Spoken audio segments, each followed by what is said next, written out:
Good morning, folks. My name is Dustin Jones. I am one of two faculty in the Older Adult Division for the Institute of Clinical Excellence. And I'm teaching with Christina Previtt, Modern Management of the Older Adult. And we had our first week cohort meeting last night. And it was an amazing time, but it was very thought-provoking. And today's PT on Ice will be kind of inspired from our conversations of last night. So when we, talk about public health, I feel like, especially in the APHPT world on Mondays, you're going to hear a lot of people talking about public health. We have lots of issues in our spheres. Chronic pain is one. The non-communicable diseases are another. The flu is, I guess, an epidemic this year. Lots of things that are facing our public health. But I feel like there's one aspect that a lot of people are not talking about, and that is ageism. Yes, ageism can have a negative impact and is having a negative impact on the health of our society. So let me dive into ageism a little bit more. So it was coined in 1969 by Dr. Butler, and ageism, all it is a prejudice directed against someone based on his, her age. So a pretty simple definition, but can have very complex and large impacts on our society in several different ways. I want to address the first one being our own profession. So many of you all that watch these videos, you all are some type of rehab professional or some type of personal trainer, some performance specialist. How you impact aging is going to have an impact on yourself and on people. But how we often see this played out is, for me as a healthcare provider, if I believe aging is an inevitable functional and cognitive decline that I have no agency over whatsoever, and I feel like old is equal to weak, fragile, or fragile if you're from France, old is equal to forgetful, to slow, all these different negative connotations, then I am much more likely to kind of impose those beliefs onto my patients, and it will reflect through our treatment plans. So if I feel like someone is weak or fragile, I am much less likely to properly dose, let's say, resistance exercises, to actually challenge them, because I'm going to be too worried about breaking a bone, getting some type of compression fracture in their spine, whatever. I mean, the list goes on and on in terms of excuses that we can conjure up in our head that may not necessarily be things that we should be worrying about with that particular patient. So it often ends up being underdosage of exercise that ultimately this is a disservice to our patients that we are seeing. We also see ageism in our culture. So older adults typically, and I'm going to speak from the American sense, older adults are not valued as much as other kind of people groups that we see in America. They're often kind of pushed to the side. They're often marginalized. They're often institutionalized. They're not necessarily an active part of our society and communities, and that's an absolute shame, because these people have an amazing ability to portray wisdom, to portray perspective, and to share some of their stories that we can learn a lot from. Our public spaces aren't even necessarily made for older adults. It can be very challenging for a lot of older adults to actually physically be a part of our society and public spaces due to just the sheer fact of how we create them. So there can be ageism within that. There are challenges for them to participate in society. So a lack of community, a lack of purpose can have many impacts down the road. And a lot of this can stem from ageism. But the thing that I really want to talk about, and this is kind of where the public health portion comes in, is that we often see ageism even in our own patients, that we see it just in people in general, and that can have negative implications on your psychological and physical well-being. And so I'm going to link to this article, Promoting Healthy Aging by Confronting Ageism. And it's a really good read talking about ageism in general and what we can do about it. But it talks about some of the implications of ageism on cognition and physical function and longevity.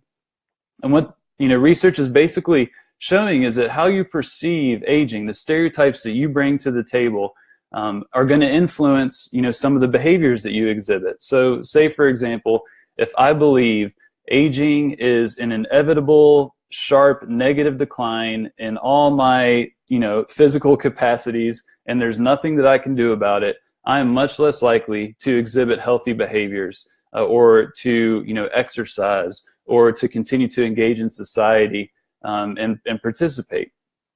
And that can have negative implications on your cognitive capacity and your physical capacity. And if you flip that around, if I believe I do have a sense of agency, I do have the ability to influence that aging trajectory, I'm going to be much more likely to participate in resistance training, to read a book, to continue to engage in society. And so just even how we think about aging and how our patients think about themselves, our older adult patients think about themselves, is going to have an impact on how they actually experience aging down the road. And I find that absolutely fascinating and simultaneously frightening to think about all the people that I work with that have such negative stereotypes about aging, and really display kind of ageism in general. That number, I would say, is definitely the majority of society. So, not to leave us hopeless in the face of a public health crisis such as ageism, but what can we do about it? And this is what we talked about last night in the cohort of the Modern Management of the Older Adult.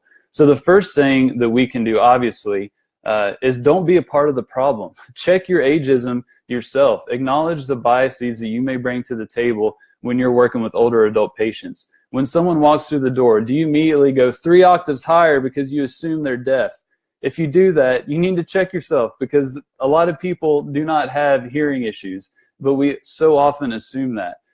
Do you underdose your exercises based on their birth date? That can be pretty common. You need to really acknowledge your own biases that you bring to the table, and acknowledge also how you're communicating with them. So talk to people like they're older adults, not like they're babies. There's a really good article I'm going to post in the show notes. Christina Previtt wrote it. It says, "Don't call me hun, I'm old enough to be your grandmother." And it is amazing, especially, I'm in Kentucky. A lot of people in the South it's kind of normal to say hun or baby or something like that, just to people in general, which I know is weird for a lot of you all. But it's amazing just to go into a skilled nursing facility, for example, and hear how some people talk to older adults. Literally, I cannot tell a difference between them communicating with a 90-year-old and my 4-year-old cousin. And that's frightening. And when I think about when I'm 90 years old, I don't want to be talked to like that. So think about how you're communicating with your patients, and don't be a part of the problem. Second, we can educate. We have plenty of data, plenty of examples, plenty of viral Facebook, YouTube videos of older adults deadlifting, squatting, running marathons, that we can share these. We can talk about these with our patients. We can show them that they do have a sense of agency in their functional trajectory and their cognitive trajectory towards the end of their life. So do that in a tasteful way. Don't push it on them. But we can demonstrate and show those to our patients and really change the norm. And I don't know if you all perceive this, but in my sphere, I'm definitely seeing this more and more in terms of people talking about what older adults are able to do now, and some of these videos that news outlets, like the New York Times, Huffington Post, CNN, all these different news sources are starting to show some of these videos of these older adults doing some pretty epic things. So we need to be a part of really making sure that gets out to the masses. So you want to not be a part of the problem. You want to educate. And then lastly, I'm going to steal one from Justin Dunaway. You're going to turn their problem list into an awesome list. He did a PT on Ice episode a while back. I'll put a link to in the notes to that so you can listen. But I just want you all to think about, with many of the older adult patients that you're going to see, they've been through the medical meat grinder for decades. They've spent countless of hours with physicians, with physical therapists, just kind of in the medical system. And almost every interaction that they have is going to be about what's wrong with them, about, some abnormal, blood lab values, some abnormal vital signs, some type of disease, some type of degeneration that they're seeing on an X-ray or an MRI. Just all these negative things, to where that has a huge impact on their on how they perceive themselves. And if you multiply that by decades, so like for me in the home health setting, this is very common. People literally think they are going to crumble any second now. If I poke them too hard, or if they happen to fall, they're just going to crumble into dust. They view themselves as very fragile, and there's so many things that are wrong with them. But we can walk alongside our patients and show them what's right with them. We can show them, the functional capacity that they do have, and that's pretty awesome. And you can do that by doing some of these objective measures, like a timed up and go, a 5-time sit to stand, 30-second sit to stand, 2-minute walk test, 6-minute walk test. Do these just to assess and, just kind of screen your patients. But then also you can say, oh my gosh, you got 10 seconds on the tug? That's awesome. Look at you compared to all these other people in terms of functional norms. Good job, Doris. You're rocking it. You can be encouraging to people and not tell them what's wrong with them all the time, but then take it another step further and say, Doris, 10 seconds on the tug, we'll get you to 8. Yeah, no problem. We can do that because you are a human being and you can adapt, you can stress yourself, and you can have positive adaptations to improve your functional capacity.